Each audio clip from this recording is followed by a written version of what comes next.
po prvi redni seji preiskovalne komisije o ugotavljanju zlorab v bančnem sistemu.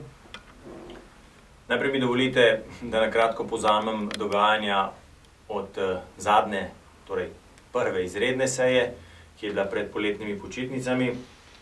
Kot veste, smo mi tedaj pripravili nabor pripravljalnih preiskovalnih dejanj in jih posredovali skladno z mandatom preiskovalne komisije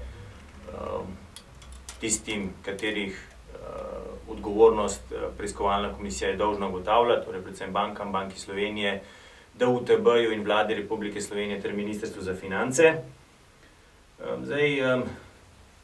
Prvotni odzivi, vkolikor sem bil jaz v komunikaciji s posameznimi deležniki in tudi prvi odgovori so nekako nakazovali prakso, ki je bila prisotna pri preiskovalni komisiji mojega predhodnika v prejšnjem mandatu, torej neko neodzivnost strani resornih institucij. Potem pa se je zgodil nek prelom, neka točka preloma, drugačna praksa, namreč 4.8. je Banka Slovenije posredovala celotno dokumentacijo, ki jo je preiskovalna komisija zahtevala. To je tudi v odnosu napram ostalim bankam, ki jih preiskujemo, pomenil nek drugačen odziv. Moram reči, da na podlagi naše urgence smo pri drugih bankah naleteli na nek bolj razumevajoč odgovor in prejeli del gradiva, ki smo ga zahtevali. Del gradiva pa so banke zadržale pod obrazložitvijo, da gre za bančno tajno skladno z Zakon o bančništvu verzija 2. Današnja seja preiskovalne komisije je torej na podlagi odgovora bank sklenila, da bo uporabila torej pravna sredstva, da bo prišla do zahtevanih gradiv. Zato je sprejela razširitev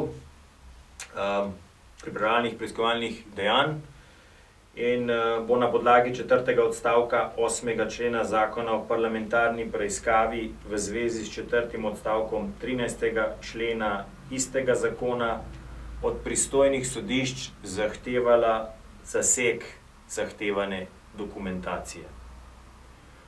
Ob tem naj povem, da je od 6 preiskovanih bank, da so 3 banke odgovorile, da vkolikor sodišče to odredbo poda, bodo nemudoma in brez odlašanja preiskovalni komisiji zagotovile to dokumentacijo.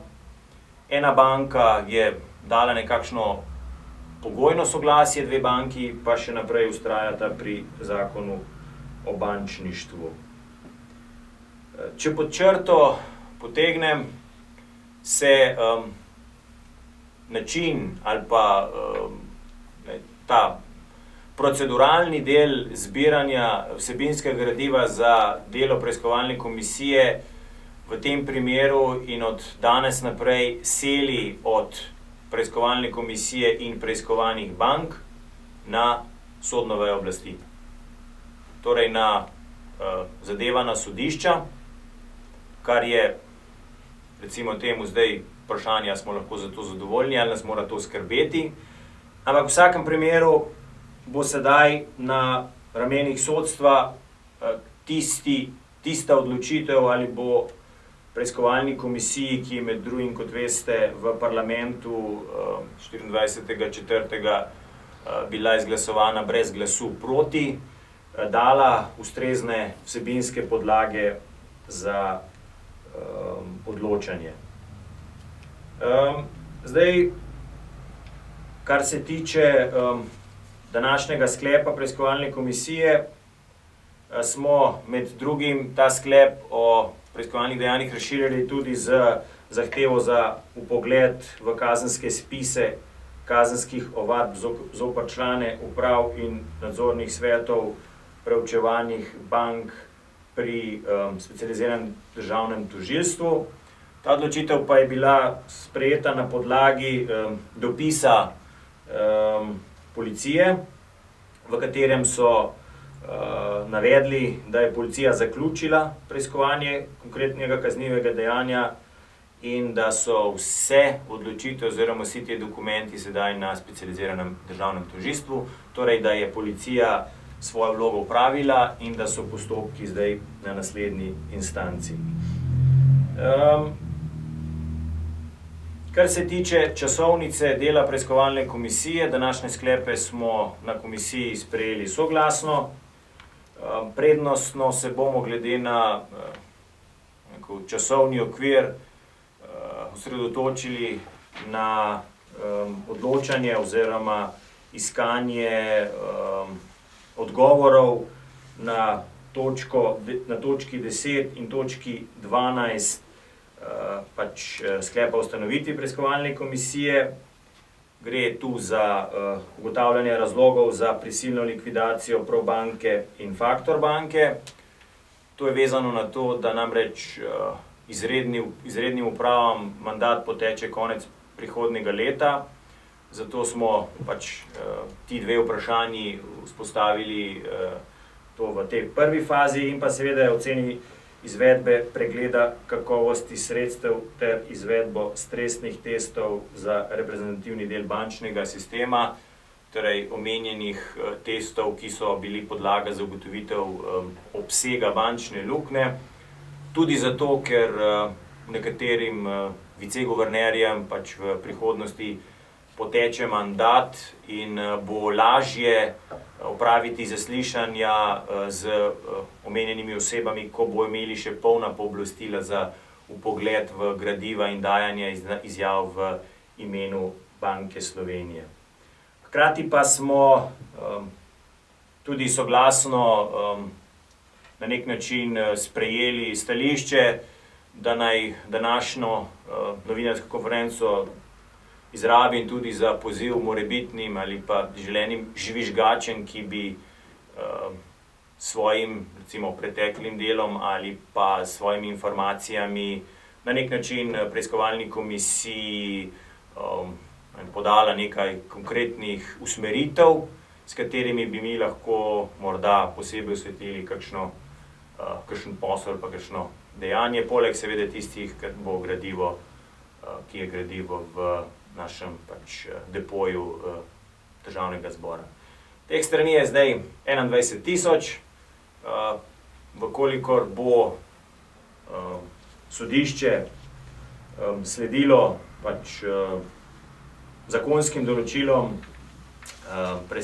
zakona o parlamentarni preiskavi, bo seveda tega gradiva še bistveno več, ampak verjamem, da skupaj bomo v najkrajšem možnem času uspeli priti do nekaj konkretnih ugotovitev.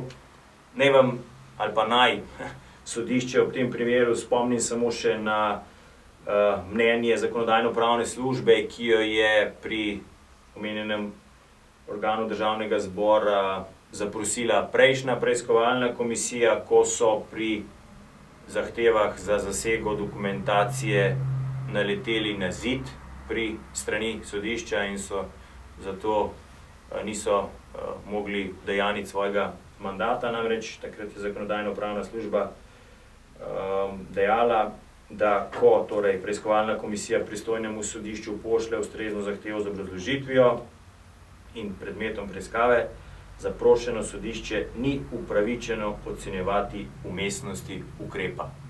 V tem pogledu računam da bo sodišče opravilo svojo nalogo, da bo preiskovalna komisija dobila vse relevantne informacije in da bomo na podlagi teh informacij potem lahko sprejeli tudi neke konkretne zaključke, ki bodo malce bolj konkretizirane, kot je bilo recimo stališče ali pa kot je bila navedba ocene stanja korupcije v poročilu protikorupcijske komisije za leto 2013, kjer so navedbe zelo posplošene, brez konkretnih navedb. Moja želja kot predsednika komisije je čim bolj konkretizirati delo preiskovalne komisije in na ta način osvetliti dogajanje v obdobju, ki ga mandat te preiskovalne komisije zadeva, torej od 1997 do leta 2015.